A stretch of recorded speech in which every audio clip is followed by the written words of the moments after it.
Então, vou começar a nossa conversa hoje, chamando um pouco nossa atenção a respeito do Evangelho segundo o Espiritismo, né? Que a gente vem toda semana aqui e fala muito a respeito dele. Mas tem uma parte, bem no inicinho dele, que é o prefácio. E aí eu quero chamar a atenção de vocês, né? Que a gente, vez ou outra, está abrindo o Evangelho, está estudando, muitas vezes nos cultos dos lares, mas pouco a gente fala a respeito do prefácio. E aí, quando eu estava preparando essa palestra, fui chamada a atenção ao prefácio e, de fato, eu acho que tem bastante coisas muito importantes aqui, né, para que a gente possa extrair um pouco o que vem pela frente durante o Evangelho. Ele é composto por 4 parágrafos, 4 belíssimos parágrafos.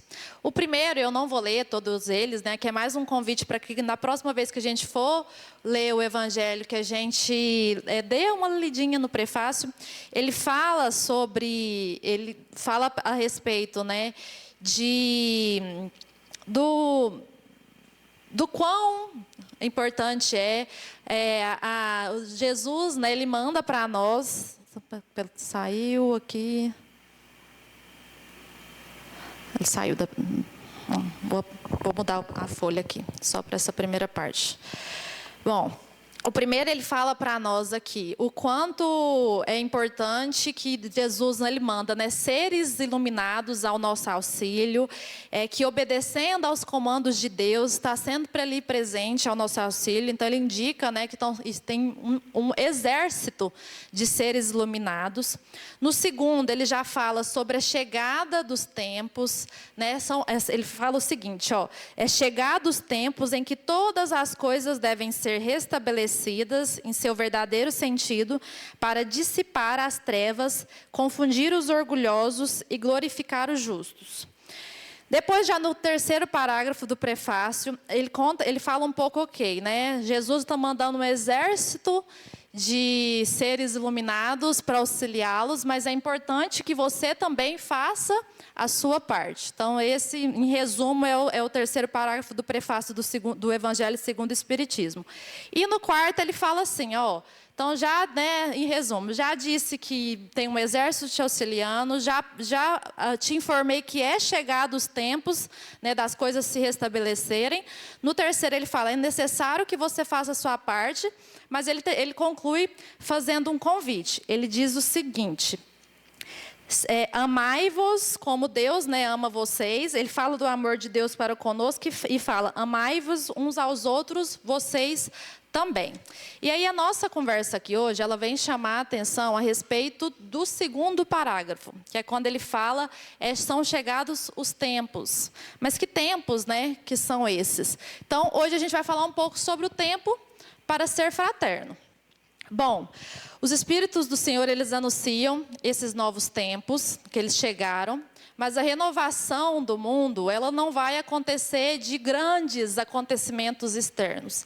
Ela vai acontecer quando a gente tirar internamente, dentro do nosso próprio coração, dentro da nossa própria rotina, tempo para poder ouvir, para podermos ser fraternos, para poder compreender os outros, acolher e amar. Porque o reino dos céus, ele não é feito de palavras religiosas. Ele é feito através de atitudes. Atitudes que auxiliam quem recebe, mas auxilia muito mais aquele que oferece a atitude do bem. Então, meus amigos, da última palestra que eu vim aqui, a gente conversou um pouco e eu falei a respeito de que Kardec, ele fala que nós cristãos somos o braço do Evangelho. Então, se nós somos o braço do Evangelho, e é chegado os tempos, né, bem no inicinho aqui do Evangelho segundo o Espiritismo, falam que são chegados os tempos, fica a nossa primeira pergunta, né? O que nós temos feito com o nosso tempo nessa encarnação aqui agora? Bom, do ponto de vista da fraternidade, ela não consiste em apenas nos reconhecermos como irmãos. Ela consiste em a gente passar a praticar, né, a nos posicionarmos como irmãos um dos outros. Divaldo, ele diz por muitas vezes mesmo, que a melhor forma né, da gente não perder o passo com a realidade, não perder o passo com o que é real, é estarmos perto daqueles que são os mais necessitados. Porque, geralmente, a gente é exposto a muita vaidade, né, que enche o nosso ego, e a gente passa a começar a achar que a gente é algo que a gente está muito distante ainda de ser. E aí é nesses momentos que a gente começa a achar que a gente é a pessoa mais importante do mundo, que é muito importante que a gente volte a ficar perto daqueles que são os mais necessitados. Então, aqueles que, né, que por algum momento têm um pouco mais da gente. E aí, né, quando a gente aproxima daqueles que são mais necessitados, a gente começa a perceber as muitas dimensões de um planeta inteiro, que precisa da ação daqueles que, por algum momento nessa encarnação, têm um pouquinho mais. E aí não é um pouquinho mais de recurso financeiro, não. É um pouquinho mais de vontade, um pouquinho mais de cultura, um pouquinho mais, sim, de recurso financeiro, né? Que bênção também. Mas um pouquinho mais de desenvolvimento espiritual. E aí, ou seja, o planeta, ele necessita urgentemente que aqueles que tenham um pouquinho mais acordem para servir e ajudar. Certo? Ou seja, que estejam de fato dispostos a tomar uma ação. Porque é nesse momento que esses que têm um pouquinho mais passam a agir, a gente começa a criar, a fortalecer um conjunto de uma fraternidade que ela é universal. Bom, aqui eu trago algumas lembranças das cartas de Paulo, né? Em uma das suas cartas aos Coríntios, ele gostava muito de fazer muitas analogias, né? Ele fez isso, por exemplo, quando ele compara a dinâmica da igreja com o corpo. Ele fala que Deus é a cabeça e a igreja é o corpo humano, né? E aí, no caso da fraternidade, também não é diferente. Na temática da fraternidade, ele fala um pouco a respeito do papel que cada um de nós exercemos nessa fraternidade universal. Na primeira carta, capítulo 12, versículo 22 ao 26, ele fala o seguinte: os membros do corpo, que parecem ser mais fracos, são necessários para que não haja divisão no corpo, mas antes tenham os membros igual cuidado uns com os outros. De maneira de que, se um membro padece, todos os outros membros padecem com ele. Se um membro do corpo é honrado, todos os outros membros se regozijam com ele. O que quer dizer? Que a decadência de um único ser humano é a decadência de toda a humanidade. E o levantar de um único ser humano é o levantar de toda a humanidade. Bom, quando olhamos à nossa volta, nós percebemos que uma pessoa, por mais que ela tenha evoluído muito nos aspectos gerais da sua personalidade, tem uma centelha ali divina que sempre cutuca a gente para ser um pouquinho melhor, né? Então, que busca para que a gente tenha evoluído em certos aspectos, pedem um pouco mais de luz, um pouco mais de paciência, um pouco mais de cuidado. E nós, humanos, se nós fôssemos uma construção, ela vai ser sempre uma construção inacabada, né?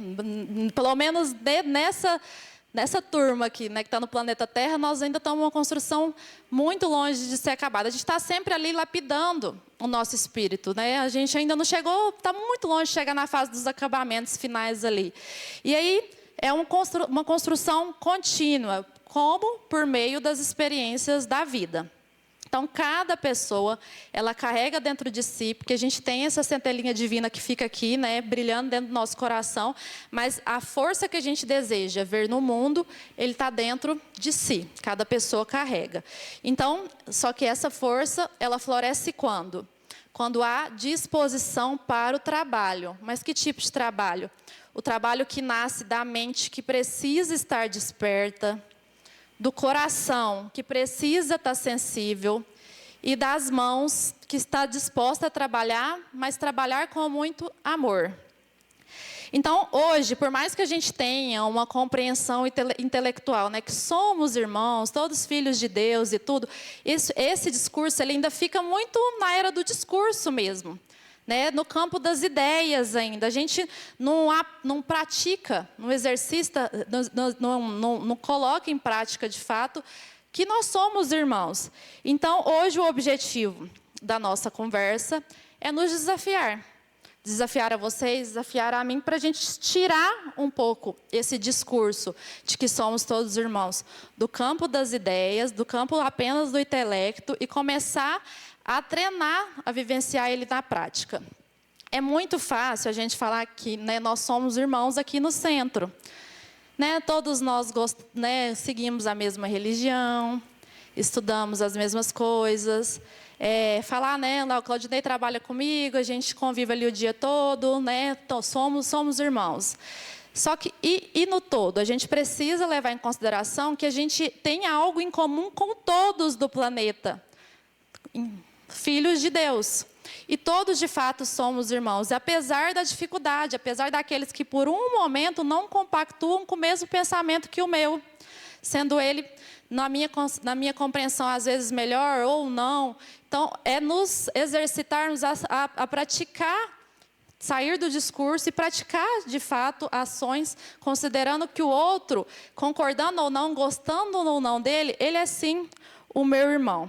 Então, que possamos sair desse plano de apenas perceber, né, olhar o Robson, perceber o Robson como alguém digno da minha tolerância, do meu respeito, mas olhar o Robson como alguém digno de ser objeto do meu amor. Difícil, mas a gente precisa, então esse é o desafio, da gente se exercitar, olhar o outro como objeto do amor. Bom, e aí falando de amor, nós lembramos das mensagens do Evangelho de João, né, que era conhecido como o apóstolo do amor. Ele falou assim, uma das suas passagens: mente o homem que diz amar a Deus, a quem não vê, mas não ama o seu próximo a quem vê. O que João está nos ensinando aqui, né? Que amar a Deus é muito fácil, porque Deus é puro amor. Amar a Deus é muito simples, mas a extensão verdadeira desse amor, ela acontece quando a gente aprende a amar aqueles que foram criados por Deus e que, portanto, são nossos irmãos. Então, embora isso possa parecer um conceito abstrato, um conceito irrealista, né, que como é que a gente vai amar a todos como irmãos, um planeta tão grande? Ao acreditarmos que somos irmãos apenas de alguns, a gente continua alimentando fronteiras. Fronteiras, sejam elas de civilização, de cultura, de religião, que é um absurdo alimentar a fronteira de religião. Às vezes a gente olha na televisão, não sei vocês, mas eu quando olho na televisão aquelas guerras, né, eu fico chocada. Como é que esse povo ainda está jogando bomba nos outros? Que loucura, né? Que retrocesso. Mas quando eu olho para mim, e aí faço convite para vocês olharem para vocês também, será que a gente também não tem implantado algumas guerras? Será que a gente não tem vivido uma ilusão de separatividade?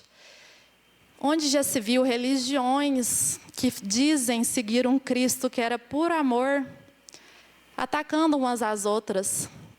Esses dias eu estava com o Marco Aurélio, a gente foi fazer uma visita, e aí uma pessoa de um centro falando mal do outro centro, que nesse centro é assim, naquele outro é lá.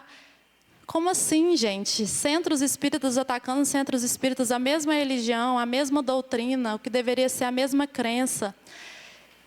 Então, a gente julga aquilo olhando de longe, né? Obviamente, né, uma guerra muito maior, mas será que a nossa parte aqui, a gente também não tem implantado muitas sementinhas de guerra?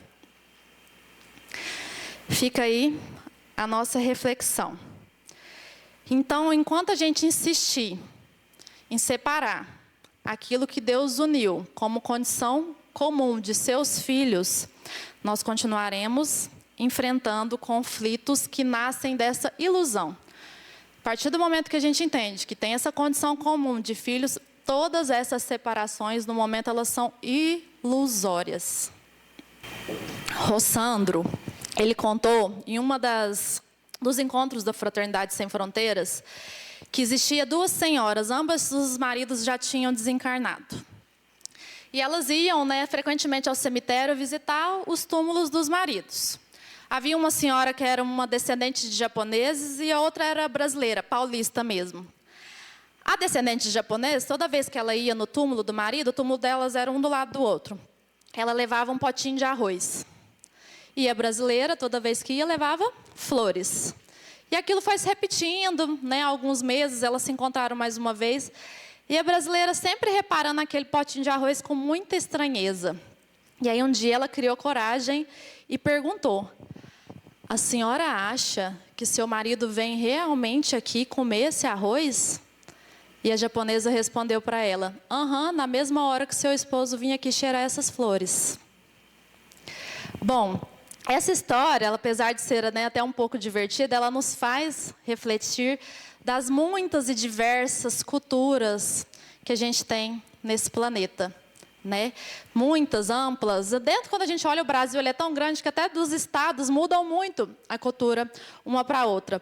E hoje a gente tem muitos estudos na área da ciência, da psicologia, da filosofia, artigos, da teologia e tudo, que falam da importância dessa convivência nossa entre as culturas, entre nações diferentes que têm crenças, homenagens diferentes, que era o caso da japonesa e da brasileira no cemitério. Há discursos belíssimos, muitas reflexões profundas e muito conhecimento disponível. Mas acho que hoje o que esteja realmente faltando é o movimento de verdade. Pois hoje a gente precisa tomar muito cuidado de achar que curtir e compartilhar é movimento. De achar de que se a informação daquela dificuldade chegou para mim, eu dissipo a responsabilidade. Chegou para mim, vai chegar para alguém e alguém vai ajudar. Então, é um alerta para nós, A gente tem muito acesso, tudo muito rápido, o nosso intelecto, tudo muita informação, mas o movimento da prática, ele tem acontecido às vezes pouco. Não sei se é o caso de vocês, estou falando lá de casa, de mim mesmo. Assim, Às vezes a gente está com muita informação, muita coisa, trabalha muito, faz muita coisa, mas a prática, às vezes, a gente não pratica tanto como deveria. Porque vir ao centro é muito importante. Estar aqui toda segunda, orarmos em conjunto, aprendermos mais um pouco, é importante. A gente precisa estar vigiando, além de orando. Então, aqui também nos auxilia a compreender um pouco mais o Evangelho. Mas realmente adianta eu vir aqui, aprender o Evangelho toda semana, dentro de uma doutrina que me fala toda semana que fora da caridade não há salvação. E aí, continuar não correndo atrás de fazer um atozinho de caridade? Não colocar isso dentro da minha rotina. Não é uma vez ou outra, quando o Felipe manda lá que tem alguém precisando de uma cesta.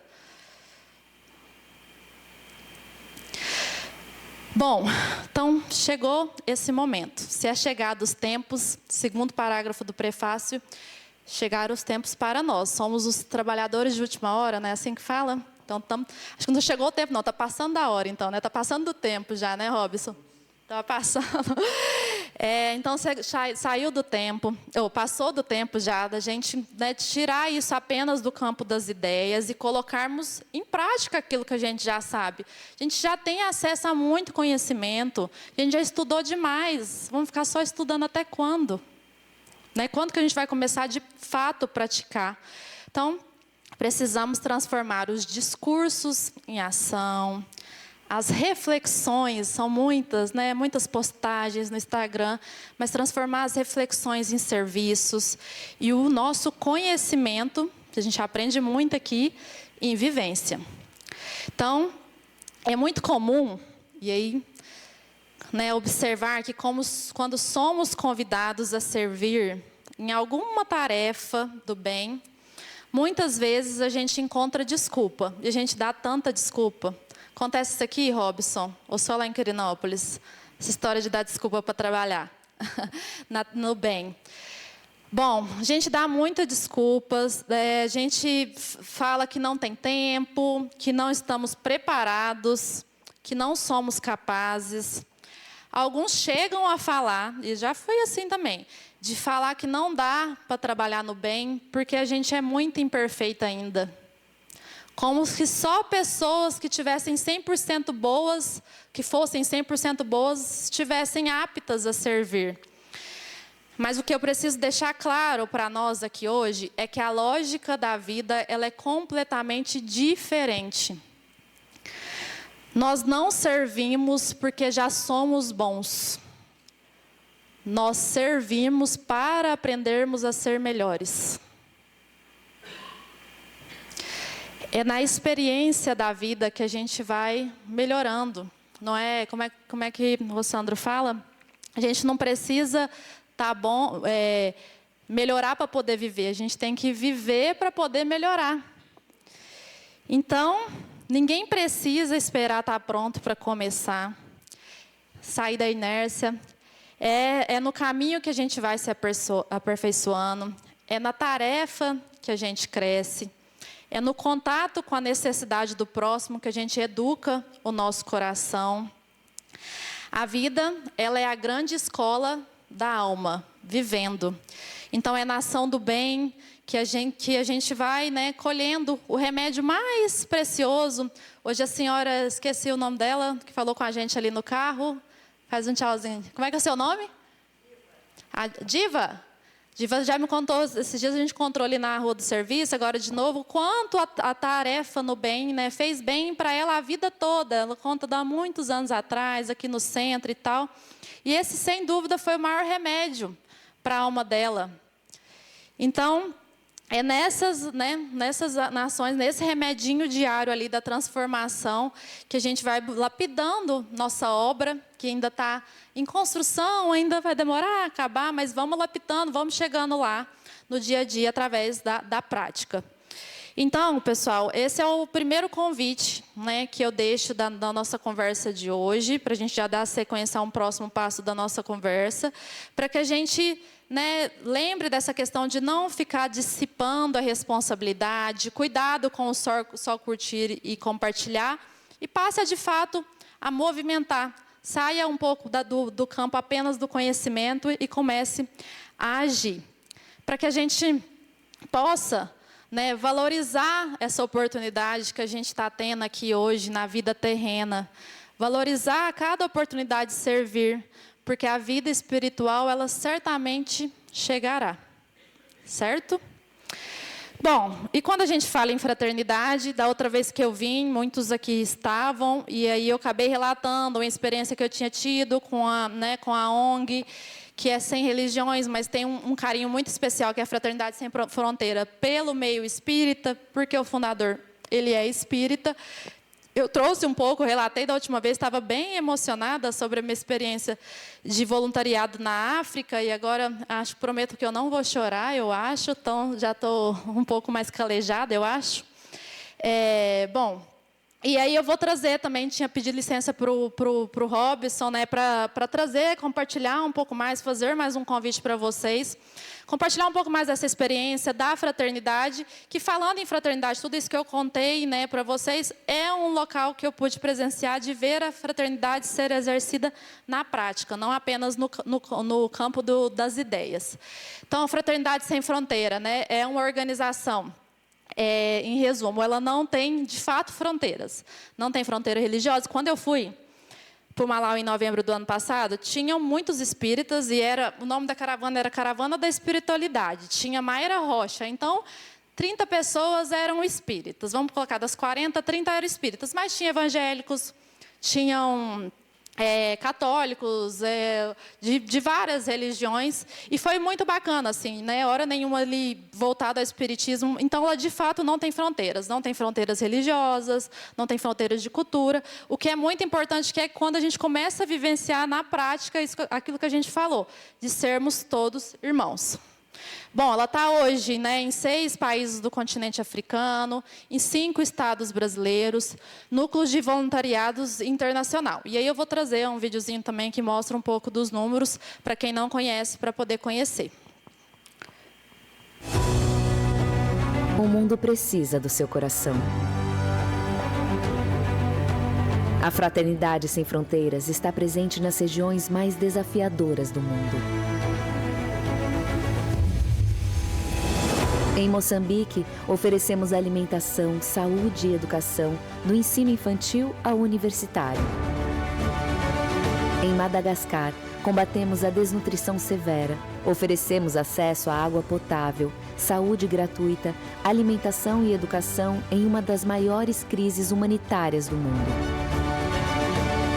No Malawi, acolhemos mais de 3.000 refugiados do campo de Dzaleka, com acesso à alimentação, saúde, educação e oportunidades de trabalho, permitindo que mães refugiadas recuperem sua autonomia e dignidade.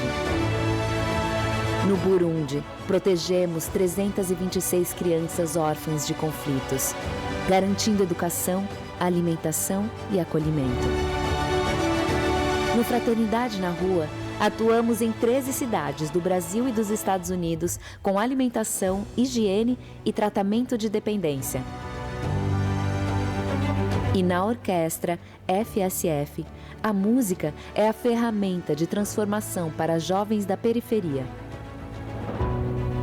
Acesse fraternidadesemfronteiras.org.br, escolha o projeto do seu coração e apadrinhe. Juntos, somos um só povo, um só coração. Bom, pessoal, aqui relatando um pouco, né? Faço questão hoje de ser voluntária também, de divulgar a Fraternidade. No final, Marco Aurélio vai me ajudar a entregar um panfletinho ali para vocês, que tem todos os projetos, tem possibilidade de apadrinhar por qualquer valor, 20, 30 reais ou mais, o que você, né, tiver condições, ou se ainda não tiver condições, que ore por aqueles que foram acolhidos, porque nessa experiência que tive, que compartilhei da outra vez aqui, para mim foi muito difícil ir assim de imediato. Eu sempre tive uma vontade desde criança muito forte no meu coração, mas ficava pensando muito, né? Cara, criada dentro do centro espírita lá em Quirinópolis com a minha mãe e tal, tem tanto a fazer aqui, o que eu vou caçar lá na África? Então tentei por muito tempo, evitei ir de fato, né? Mas tinha alguma coisa no meu coração que falava, não, tem que ir, todo ano pensando naquilo, e veio a oportunidade e fui, e agora não tem mais jeito, agora eu vou estar lá sempre. Mas eu ficava, né, buscando aquilo que preenchesse o meu coração de alguma forma, e isso de alguma forma me auxiliou a buscar o servir na prática também. Mas obviamente que tem exemplos como esse, mas tem o servir aqui, né, no nosso dia a dia. E aí eu trago esse exemplo do Fraternidade para trazer alguns casos de transformação, e aí depois eu conecto ele um pouco mais com a nossa conversa aqui de hoje. Então, alguns casos de antes e depois de acolhidos pelo projeto, né? Que aí a gente teve autorização para postar e tal, evita-se, mas a gente, dessa vez, pude trazer uns casos mais um pouco específicos, porque era muito disso. Eu ficava me perguntando por que ir até a África, mas aqui eu conhecia a pobreza, desde sempre convivendo, né, nos apoios, os auxílios com a minha mãe no centro, mas lá eu conheci um nível de miséria muito grande mesmo. Voltar. Bom, uma das crianças acolhidas no projeto órfão do Congo, antes e depois. Juvenal também, uma das crianças acolhidas perante a guerra, né, do Congo, e hoje em dia eles estão como refugiados no Burundi. Os rebeldes chegaram, mataram todos os pais e as mães, deixaram os bebezinhos do lado. Só não mataram os bebezinhos, mas deixaram do lado para morrer, sem alimentação, sem nada. E o Fraternidade conseguiu, naquele momento, recolher mais de 300 crianças que hoje estão no projeto Órfãos do Congo. O Just também, do Órfãos do Congo. E aí é interessante a gente ressaltar, né? A gente olha e fala, os órfãos do Congo, né? Os pais estão lá no Congo, mas são nossos irmãos, são nossos filhos, na verdade. Né? Não dá para dissipar a responsabilidade, é tão longe assim, e simplesmente deixar de lado. Cifa. E a Guixa. Bom, aqui a gente vê o amor transformado na prática em alguns pequenos exemplos. Vou trazer mais um vídeo para nós.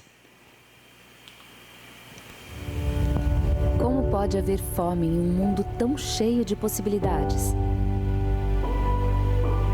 Será que esquecemos que tudo que plantamos um dia retorna? Fraternidade é nutrir com alimento, com dignidade, com esperança. Na Fraternidade Sem Fronteiras, cuidar da terra é também cuidar do outro. E você? Que mundo está ajudando a semear? Bom, e a gente vê hoje o Fraternidade Sem Fronteiras tão grande, mas ele começou com uma pessoa, que é o Wagner, que foi fundador do Fraternidade, que tinha esse, né, ele conta que tinha um desejo no coração dele, que ele trabalhava no centro de segunda a segunda e assim, e foi chamado a essa missão. Hoje, né, ele se considera, ele fala, sou um participante, cresceu muito, como vocês viram no primeiro vídeo, tem muitos, né, mas existe muita fome. Só no Malawi, né, hoje são 3.000 refugiados atendidos, mas o campo tem 60.000. Então, assim, ainda é uma gotinha de esperança, né? Mas existe uma esperança para um povo que não tinha esperança nenhuma. Então, daí a importância do projeto. Mas por que a importância que eu trouxe do Wagner? Ele é um cara totalmente humilde, zero vaidade, mas porque foi a ação de uma pessoa que não dissipou a responsabilidade. Olha o tamanho, né? Quantas refeições, 600.000 refeições por mês. Olha o tamanho disso, né? Um homem simples. Olha o quanto ele é capaz, né? Quando junta outros corações com tamanho amor. E aí, falando em fraternidade, né, tenho nessa missão de divulgar um evento muito importante que vai ter agora da Fraternidade Sem Fronteiras, que é aberto ao público, que vai acontecer em Uberlândia, no dia 31 de outubro e 1º de novembro. Esse encontro nacional da fraternidade, ele acontece sempre, esse é o 6º, mas esse agora é em Uberlândia, que é pertinho de nós. Então, a gente está fazendo questão de divulgar nos centros da região. E aí tem presenças, né, muito bacanas confirmadas. O próprio Rossandro, o Simão Pedro, o próprio Wagner, que é o fundador, a Larissa Chaves, a Lúcia Helena Galvão, os Caçadores de Bom Exemplo no Instagram, eles são bem famosos, o próprio Andrei. E aí, muito interessante que a gente conseguiu alguns patrocínios e estão vindo alguns dos primeiros acolhidos pelo projeto na África. Então, estão vindo 4 dos meninos, se eu não me engano, até 3 ou 4, que eles vão vir contar, né, o que a Fraternidade fez e faz na cultura e na vida deles lá. Vai ser muito legal. Além disso, vão ter várias palestras, vão ter musical de Chico Xavier, de Gandhi. Vai ser um dia muito especial. E aí, né, já tem a inscrição. O valor para os 2 dias é 180, mas já incluso todos os dias de programação, palestra, festival, danças e tudo, né, teatro. E a refeição também está incluso nesse valor. No panfletinho que a gente vai entregar tem o QR Code que faz o convite. Então, pessoal, é isso, né? A gente tem mais um tempinho, eu vou aproveitar para concluir com uma oração feita por Divaldo, que faz muito sentido por aquilo que a gente conversou aqui hoje. E quero agradecer a todos vocês por terem me ouvido, pela oportunidade de compartilhar um pouco mais aí com vocês. Espero que saiamos daqui hoje um pouquinho melhor. Obrigada. Bom, vou desligar essa luz, Felipe, para fazer a oração. Você quer que eu desligo? Bom, então vou convidar a todos, né, para fecharmos os olhos e ouvir um pouco dessa oração, que é quase um poema aí, deixada de Divaldo para nós.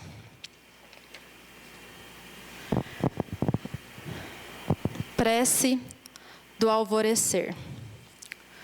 Ó meu Deus, eu desejaria tanto, mas tanto ser uma via láctea de estrelas, para que todas as noites da terra fossem mais belas. Mas na minha pequenez, eu te rogo dessa vez, já que eu não posso ser um central de astros, deixa-me ser um vagalume na noite escura, iluminando a amargura de quem anda na escuridão. Eu gostaria de ser, Senhor, a chuva generosa que, caindo sobre a terra porosa, reverdece o chão. mas como eu não vou conseguir, eu quero te pedir para ser um copo de água fria, para matar a sede e a agonia de alguém na desesperação. Senhor, eu gostaria de ser um jardim de flores de todas as cores para embelezar a terra. Mas na pobreza que a minha alma encerra, se eu não puder ser um jardim, que eu seja pelo menos uma flor, uma rosa solitária, na frincha da rocha, colocando beleza na paisagem da natureza. Eu gostaria, Deus, de ser um trigal maduro para matar a fome da humanidade. Mas na minha soledade, como nunca alcançarei, deixe-me ser um grão que, caindo no chão, se multiplique num milhão e possa atender a humanidade com a bênção do pão. Eu queria ser uma montanha altaneira, de onde tivesse a visão da terra inteira. Mas como não terei forças para lá chegar, eu vou te rogar para ser uma pedra pavimentando o chão por onde andam os heróis na busca da iluminação. Gostaria de ser um pomar de frutos maduros para matar a fome da sociedade. Mas sou uma árvore solitária de galhos estendidos. Mas deixe-me então, Senhor, ficar pelo menos à sombra dessa árvore, para quando alguém passar, algum amigo passar perguntando o caminho, eu possa perguntar: olá, amigo, onde vais? E se ele me interrogar, quem és tu? Eu te direi, eu sou o teu irmão, eu sou o teu amigo, me dê tua mão, eu irei contigo. Senhor, eu gostaria de ser esteta, poeta, orador, artista, para encantar a beleza, a grandeza da sua magia. Porém, me falta o extra, a poesia, a arte e a inspiração. Deixe-me então apenas dizer, Senhor, que eu amo a vida, agradecer por ela ser para mim tão bela e colorida. Então, muito obrigada, Senhor, pelos dias que vivi. Obrigada, Senhor, porque eu nasci. Obrigada pelo teu amor. Obrigada, Senhor. Obrigada, pessoal. Boa noite.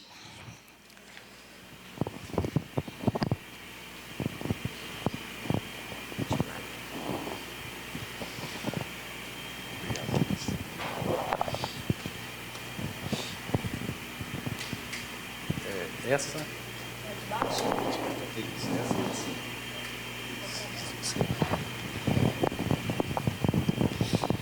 Boa noite, gente. O tablet fica de presente aqui? Tudo bem com vocês?